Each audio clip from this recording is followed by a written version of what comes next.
இன்னைக்கு சட்டத்துறை அமைச்சரா இல்ல திமுகவுடைய பேட்டை ரவுடியான்னு சந்தேகமா இருக்கு. அவர் வந்து இந்த ரவுடிகள் பெரேட்லாம் நடக்குதுல்ல, அதை போய் சட்டத்துறை அமைச்சரா பார்க்க சொல்லணும். ஏன்னா ரவுடிகள் பேசக்கூடிய அதே பேச்சை இன்னைக்கு சட்டத்துறை அமைச்சர் பேசுறாங்க. இப்ப ஒரு பேட்டை ரவுடிக்கும் சட்டத்துறை அமைச்சருக்கு கூடிய அடிப்படை வித்தியாசம் என்ன? அடிப்படை வித்தியாசமே இல்லையே.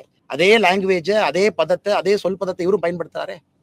அதெல்லாம் முதல்ல ஓடி வருவாங்களேன்னா, வழக்கு பதிவு பண்ற அண்ணாமலை மேல வழக்கு போனா ஓட்டப்பந்தயத்துல 100 மீட்டர் ரேஸ்ல ஒலிம்பிக்ஸ் அனுப்பிச்சுனா கூட கோல்டு மெடல் வாங்குற ரேஸ்ல ஓடுறாங்க. எப்படா அவன் மேல கேஸ் போடலாம்? ஆனா திருமாவளவன் சொல்லியிருக்காரு, சகோதரத்துவம் இருக்கும் மதத்தை பாராட்டுகிறோம், பிறப்பின் அடிப்படையில் சகோதரனாக ஏற்க மறுக்கும் மதத்தை எப்படி ஏற்க முடியும்? பிறப்பின் அடிப்படையில் அனைவரும் சமம்தான்.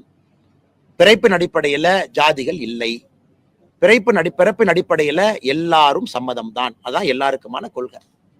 நாங்கள் சொல்வது, நீங்க ஒரு தீவிரவாதியை கொண்டாடுனீங்கன்னா நாங்க தவறுன்னு சொல்றோம். இஸ்லாம தவறுன்னு நாங்க சொல்ல, தீவிரவாதியை தவறுன்னு சொல்றோம்.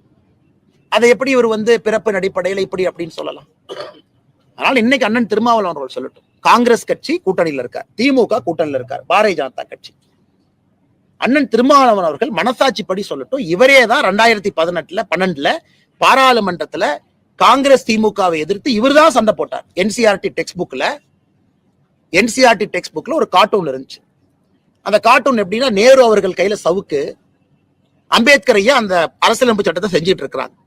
நேரு அவர்கள் சவுக்க வச்சு அம்பேத்கர் ஐயாவை அடிக்கிற மாதிரி ஒரு கார்ட்டூன். அதுல என்ன சொல்றாங்கன்னா, அம்பேத்கர் அரசியலமைப்பு சட்டத்தை ரொம்ப மெதுவா நத்தை வேகத்துல போனனால நேரு அவர்கள் சாட்டைய சொல்லட்டினார்னு என்சிஆர்டி டெக்ஸ்ட் புக்ல இருந்துச்சு. அதை எடுத்தது நாங்க, நம்முடைய அரசு வெளியெடுத்தோம். அதை இதற்காக 2012 காங்கிரஸையும் திமுகவையும் எதிர்த்து பாராளுமன்றத்துல போராடியது அண்ணன் திருமாவளவன் அவர்கள். அண்ணன் கிட்ட ஒரே வார்த்தை தான் நான் கேட்கிறேன், அண்ணா காங்கிரஸ் திமுக வடவா சமூக நீதியில நாங்க ரொம்ப பின்னாடி இருக்கோம். பாரதிய ஜனதா கட்சியை பொறுத்தவரை எங்களுடைய அரசியலமைப்பு சட்டம் அதை பாரதிய ஜனதா கட்சி எங்க வயலேட் பண்ணிருக்கு? பாரதிய ஜனதா கட்சியினுடைய முதலமைச்சர்கள் இருந்து, அமைச்சர்கள் இருந்து, ஜனாதிபதியிலிருந்து கௌரவம் கொடுக்கலையா? ஆனால் அண்ணன் திருமாவளவன் அவர்கள் மனசாட்சி இருக்கு, ஏதோ இருக்கு அவருக்கு, அண்ணன் உள்ள அரசியலுக்காக வேண்டும் என்றே பேசுறார். ஆனால் திருமாவளவன் அவர்கள் நன்றாக உணர்ந்து கொள்ள வேண்டும். 2012 நீங்க பண்ண போராட்டத்தான் ட்விட்டர்ல நான் பதிவு போட்டேன். நீங்களே பேசிட்டு இப்ப மாத்தி பேசுறீங்களே. இன்னைக்கு அவர் அரசியல்ல ஒரு கட்டாயம் திமுகவோடு இருக்கணும், திமுக சொல்றது எல்லாம் பேசணும், கிளிப்பிள்ளையை போல் பேச வேண்டும் என்று. இன்னைக்கு அவர் நிலைமை அப்படி ஆயிடுச்சு. நான் சில இடத்துல ரொம்ப வருத்தப்படுறேன். சட்டத்துறை அமைச்சர் ரகுபதி ஒரு கருத்து சொல்லியிருக்காரு. அதாவது இந்த இன்னைக்கு கடந்த வாரம் கோவையில் நடந்த அந்த இஸ்லாம் ஊர்வலத்துல அதுல இஸ்லாமியர்கள் நிறைய பேர் பங்கெடுத்ததை நாங்க எப்படி கட்டுப்படுத்த முடியும்? அது வந்து அவங்களுடைய மத அடிப்படையில தான் நடத்தினாங்க அப்படின்ற ஒரு கருத்தை அவர் சொல்லியிருக்காரு.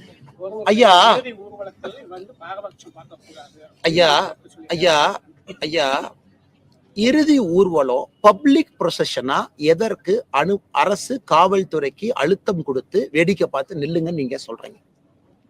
திமுகவை எதிர்த்து அரசியல் கட்சி போராடினா பர்மிஷன் இல்ல.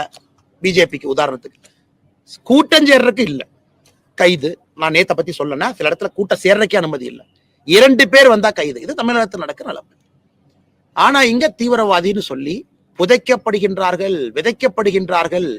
அவங்க மேல கேஸ் ஆக்ஷன் எடுத்தீங்களா? அது பிரிவினைவாதம் இல்லையா? அது செக்ஷன் 153A இல்லையா? அதுல வந்து சட்டம் உங்களுக்கு, அது ஒரு சட்டம், இது ஒரு சட்டமா? மாட்டியர் அப்படிங்கிறாங்க, அது வந்து தேச பிரிவினைவாதம் இல்லையா? அது வந்து நேஷனல் செக்யூரிட்டி ஆக்ட் NSA வராதா? அப்ப NSA நீங்க யாரு மேல பாய்ச்சுவீங்க? பத்திரிகையாளர் யாராச்சும் கருத்து சொன்னா அவர் மேல NSA போடு. பத்திரிகையாளர் யாராச்சும் கருத்து சொன்னா, திமுகவை பத்தி கிரிட்டிசைஸ் பண்ணா அவரை காலையாளத்தை பிடிச்ச கஞ்சா வழக்கு போட்டு தேனி கூட்டிட்டு போ. அந்த பத்திரிகை நண்பர்கள் என்னை பத்தி தப்பா சொல்றாரு, அது வேறீங்கன்னா. ஆனா பத்திரிகை நண்பர் ஒரு கருத்து சொல்றாரு, கருத்து நல்லதா கெட்டதா 2வது பாயிண்ட். அதுக்கெல்லாம் NSAவும் ஒரு சட்டமும் இப்படி வருதுல்ல. இதுல விதைக்கப்படுகின்றார்கள், புதைக்கப்படுகின்றார்கள், அடுத்து உருவாக்கப்படுகின்றார்கள். இதெல்லாம் எங்கனே பிரிவினைவாதம் போச்சு? அதனால ரகுபதி அவர்களே, நீங்க சட்டத்துறை அமைச்சர் தானே, இதெல்லாம் நீங்க பாக்குறீங்கல்ல, இதெல்லாம் உங்க வேலை இல்லையா? கேஸ் போட மாட்டீங்களா? அமைதியான முறையில் ஊர்வலம் நடந்துச்சா? இதைத்தான் நாங்கள் கேட்கின்றோம். எதற்கு ஒருதலை பட்சம் தான் எங்க கேள்வியை தவிர, நீங்க தயவு செஞ்சு மக்களை குழப்பாதீங்க. இறந்த பிறகு ஒரு மனிதனுக்கு ஒருத்தர் மரியாதை கொடுக்கறாங்க, கொடுக்கட்டும், ஆட்சேபனை கிடையாது. அது அவர்களுடைய வழக்கம், பண்ணட்டும். பப்ளிக்கா நடந்ததை நாங்க எதிர்க்கிறோம். பப்ளிக்கா அங்கே பயன்படுத்தப்பட்ட வார்த்தைகளை கண்டிக்கிறோம். காவல்துறையினுடைய கையை கட்டி போட்டு விட்டு மௌனமா பார்க்க வச்சீங்கல்ல, அதை நாங்கள் எதிர்க்கின்றோம். இதுதான் நேற்று பாரதிய ஜனதா கட்சி கோயம்புத்தூர்ல எல்லா இயக்கங்களோடு சேர்ந்து நடத்திய கண்டன ஆர்ப்பாட்டத்திற்கு இதுதான் காரணம். அதுக்கு வழக்கு பதிவு பண்ணிருக்காங்களா? 170 BNSS வழக்கு பதிவு யார் என்னங்கண்ணா? அதெல்லாம் முதல்ல ஓடி வருவாங்களேண்ணா. வழக்கு பதிவு பண்ற அண்ணாமலை மேல வழக்கு போனா ஓட்டப்பந்தயத்துல 100 மீட்டர் ரேஸ்ல ஒலிம்பிக்ஸ் அனுப்பிச்சுனா கூட கோல்டு மெடல் வாங்குற ரேஸ்ல ஓடுறாங்க. எப்படா அவன் மேல கேஸ் போடலாம்? அதனால அதெல்லாம் பாத்துக்கலாங்கண்ணா. வழக்கு பதிவு ஒன்றும் புதுசு இல்லை, பாத்துக்கலாங்கண்ணா. நாங்க எப்பவுமே சட்டத்தை மதிக்கிறோம், சட்டத்தின் பக்கம் இருக்கின்றோம். அது வேற. நாங்க நேத்து பைக்ல பேசுறதை நீங்க பாத்தீங்களா? ஒபே பண்ணி போனோம். இதான் ரூல். போலீஸ் ஐயா சொல்றீங்களா? ரைட். இந்த ரோட்டா ரைட். நிக்கணுமா நிக்கணும், வண்டியில் ஏறணுமா ஏறணும், மண்டபத்துக்கு போகணுமா போகணும், இந்த டைமுக்கு வர்றீங்களா விடுங்க. அது நாங்க பக்காவா ஃபாலோ பண்றோங்கண்ணா. நான் கேட்பது கோயம்புத்தூரினுடைய சூழ்நிலையை கருத்தில் கொண்டு ஒரு 144 உங்களுக்கு போட முடியாதா? ஒரு ஊர்வலம் போது, ப்ரொசஷன் போது, ஃபியூனரல் ப்ரொசஷன் போது 144 எதுக்கெல்லாம் போடுறீங்க? இதுக்கு போட மாட்டீங்களா? 5 பேத்துக்கு மேல சேரக்கூடாதுன்னு சொல்ல மாட்டீங்களா? குடும்பத்தினுடைய தனிப்பட்ட நிகழ்வுன்னு சொல்ல மாட்டீங்களா? இல்ல 100 பேர் தான் மேக்சிமம், 100 பீப்புள் வாங்க, நீங்க நாமினேட் பண்ணிட்டு வாங்க, அது சொல்ல மாட்டீங்களா? எதுக்கெல்லாம் 144 போடுறீங்க? இதுக்கு போட மாட்டாங்களா?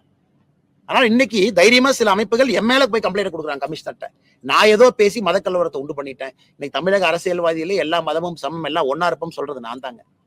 அதனால என் மேல கேஸ் பண்ண ஒரு குரூப் கிளம்பி இருக்கு. இந்த அலுவலர் சிரிக்கிறதான்னு தெரியலைங்க. மத்திய அரசு திருந்தலைன்னா தமிழ்நாட்டு மக்கள் மத்திய அரசு திருத்த வேண்டிய அவசியம் வந்துவிடும். ஏன்னா பார்லிமெண்ட் கூட்டத்தொடர்ல திமுகவுடைய விஷயங்கள் எதுவும் பாதுகாப்பு கிடைக்கல. மத்திய அரசு திருந்தலைன்னா தமிழக மக்கள் மத்திய அரசை திருத்த வேண்டி வரும் அப்படிங்கிறாங்க இல்லையாங்கண்ணா. இன்னைக்கு முதலமைச்சர் அப்பப்ப மறந்துடுறாரு. முதலமைச்சர் அவர்களை பொறுத்தவரை இன்னைக்கு அவர் கண்ணாடியில போய் பார்க்கணும். தமிழக மக்கள் முதலமைச்சரை நாற்காலியிலிருந்து அகற்றுவதற்கு எல்லா வேலையும் ஆரம்பிச்சுட்டாங்க. திருநெல்வேலி கோர்ட்ல வெளியே ஒருத்தனை வெட்டி கொள்ளுவாங்க. இதை சடுகுடு ஆடுற மாதிரி லாயரே போய் அவர் வண்டியை பிடிப்பாங்க, 2 லாயர் அக்யூஸ்ட பிடிச்சி போலீஸ்ட கொடுப்பாங்க. இது திருநெல்வேலி. வெள்ளூர்ல விட்டல்குமார் என்று பாரதிய ஜனதா கட்சியினுடைய தொண்டரை கொலை பண்ணுவாங்க. அக்யூஸ்ட் வந்து கோர்ட்ல போய் 2 மணி நேரமா வெயிட் பண்ணிட்டு இருக்கான். என்னடா சரண்டராக வந்தோம், போலீஸ் யாரையுமே காணாமே. இதெல்லாம் தமிழ்நாடு நடக்கிறது. அக்யூஸ்ட் சரவணபவன் ஹோட்டல்ல போய் டீ சாப்பிட்ற மாதிரி அங்கங்க போயிட்டு இருக்கான். இதெல்லாம் முதலமைச்சர் கண்ணுக்கு தெரியாதா? தமிழ்நாட்டுல சட்டம் ஒழுங்கு, லஞ்ச லாவண்யம் முதலமைச்சர் கண்ணுக்கு தெரியாதா? இன்னைக்கு பாராளுமன்றத்துல இன்னைக்கு முதலமைச்சர் அவர்கள் நன்றாக புரிந்து கொள்ள வேண்டும். ஒரே நாடு ஒரே தேர்தல். எப்படி தமிழக மக்களுக்கு அது எதிரி? எப்படி அரசியலமைப்பு சட்டத்துக்கு எதிரி? அதனால எதை கொண்டு வந்தாலும் தமிழகத்துக்கு எதிரின்னு ஒரு கிளம்புறார். நாங்க முதலமைச்சர் அவர்கள் மாதிரி தெரியாம 2011 மீத்தேன் கையெழுத்து போறேன்னு சொல்ற குரூப் நாங்க இல்லைங்க, தெரியாம போட்டுட்டோம். எதை செய்தாலும் நேர்மையாக வெளிப்படையாக தமிழக மக்களுக்காக செய்து கொண்டிருக்க நம்பிக்கை எனக்கு. இதே விஷயத்துல சம்பவம் நடந்து 2 மணி நேரத்துல குற்றவாளியை வந்து நாங்க கைது செய்திருக்கோம். சம்பவம் நடக்குது அப்படின்றதுக்காக சட்டம் ஒழுங்கு சரியில்லை அப்படின்றத ஏத்துக்க முடியாது. ஒரு பத்திரிகையாளர் சந்திப்புல கூட யாரோ ஒரு அருவாள்ல வந்து வெட்டிட்டீங்க அப்படின்னா அதை வந்து யாரையும் நான் தடுக்க முடியாதுன்ற மாதிரி ஒரு கருத்தை ரகுபதி சொல்லியிருக்காரு சட்டத்துறை அமைச்சர். இதை விட மோசமா ஒருத்தர் கருத்து சொல்லி நான் கேட்டதே இல்லைங்கண்ணா. பத்திரிகையாளர் சந்திப்புல யாராவது வந்து அருவாள் எடுத்து யாரை வெட்டணுமாங்கண்ணா? யார வேணாலும் நீங்க வெட்டிக்கலாம். அதை நாங்க எப்படி நாங்க சம்பவம் நடந்ததுக்கு பிறகு நாங்க கண்டுபிடிக்கணுமா இல்லையா? ஒரு வாய் இருக்குன்னா ரகுபதி அவர்களுக்கு ஒரு கான்ஸ்டபிள் ட்ரைனிங் கிளாஸ்ல போய் உட்கார வச்சு செஷன் 1 ஃபர்ஸ்ட் 1 மணி நேரம் காவல்துறையினுடைய வேலை என்ன, அதுதான் அப்படிதான் ஆரம்பிப்பாங்க.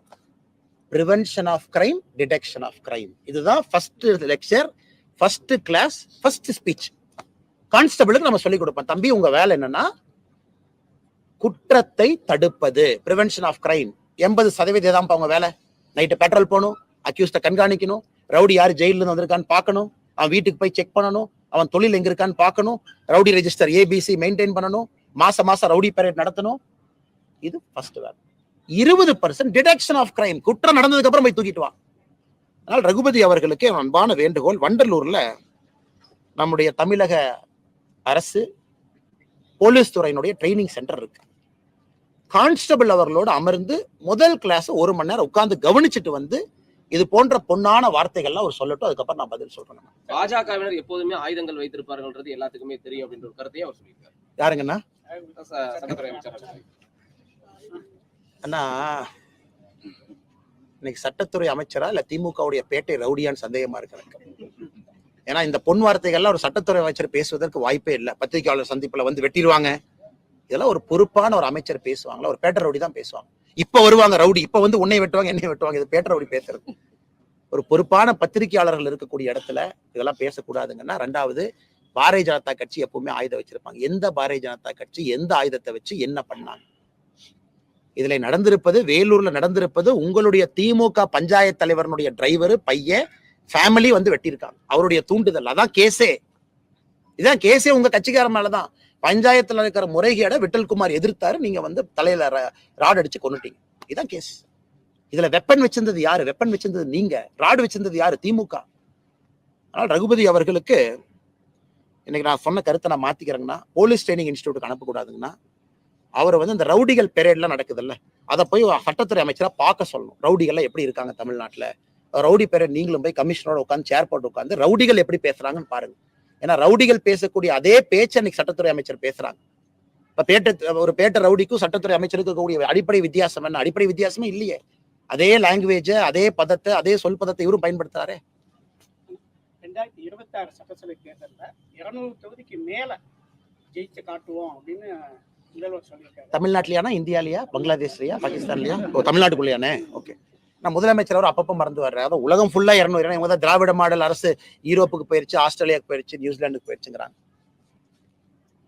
எழுதி வச்சுக்கோங்கண்ணா, 200 தொகுதியிலே திராவிட முன்னேற்ற கழக தலைமையிலான கூட்டணி டெபாசிட்டை இழக்கும். 200ல டெபாசிட் இழப்பாங்க. மிச்சம் 34 வெற்றின்னு சொல்ல, வெற்றி தோல்வி இருக்கலாம், தோக்கலாம், டெபாசிட் கிடைக்கலாம். 200ல டெபாசிட் இழப்பாங்க. அந்த டெபாசிட் இழக்கிறவங்க தான் அப்படி பேசுவாங்க.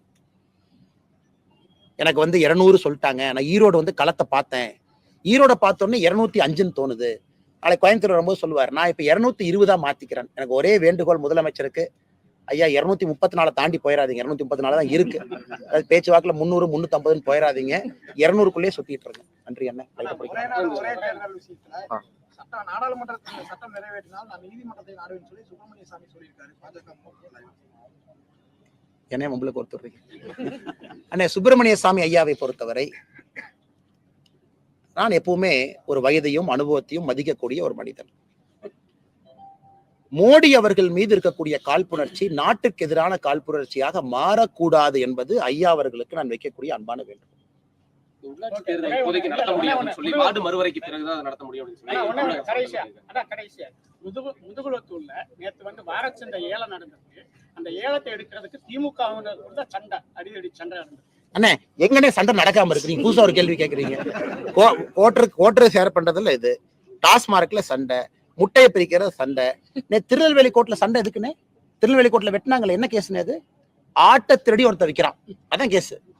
திருடி வித்ததுல எனக்கு பாதி காசு வரலின்னு 2 பேரும் சண்டை போட்டு வெட்டிக்கிறோம். இதான் தமிழ்நாட்டுல கேஸ்.